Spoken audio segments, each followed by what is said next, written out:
بسم اللہ الرحمن الرحیم۔ سامعین کرام، السلام علیکم ورحمۃ اللہ وبرکاتہ۔ ایسا کون سا مسلمان ہوگا جسے نبی کریم صلی اللہ علیہ وآلہ آلہ وسلم کی ذات مبارکہ کے ساتھ محبت کا دعویٰ نہ ہو؟ ایسا کیوں کر ہو سکتا ہے جبکہ خود نبی صلی اللہ علیہ وآلہ آلہ وسلم نے فرمایا ہے، تم میں سے کوئی شخص اس وقت تک مومن نہیں ہو سکتا جب تک میں اسے اس کے والد، اس کی اولاد اور تمام انسانوں سے زیادہ محبوب نہ ہو جاؤں۔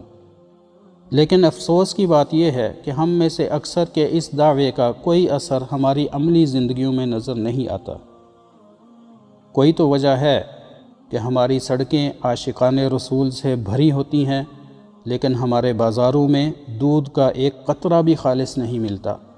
آج میں آپ کے سامنے ایک صحیح حدیث پیش کرنے جا رہا ہوں، جس کی روشنی میں ہم سب اپنے اپنے محبت رسول کے دعوے کا جائزہ لے سکتے ہیں اور اپنی کمیوں کو دور کر سکتے ہیں۔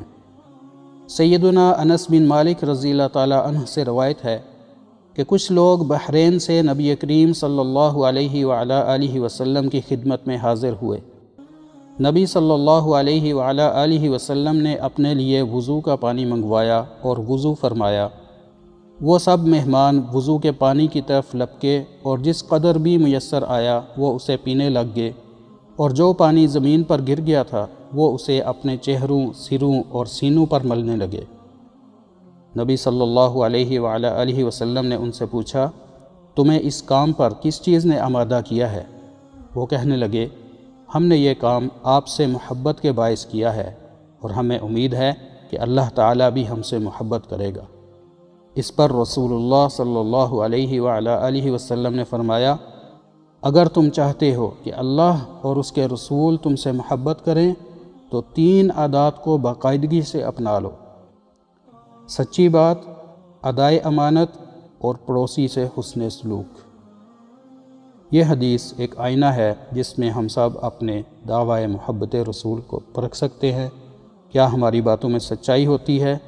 کیا ہم اپنی امانتیں اور اپنی ذمہ داریاں ٹھیک طریقے سے ادا کرتے ہیں؟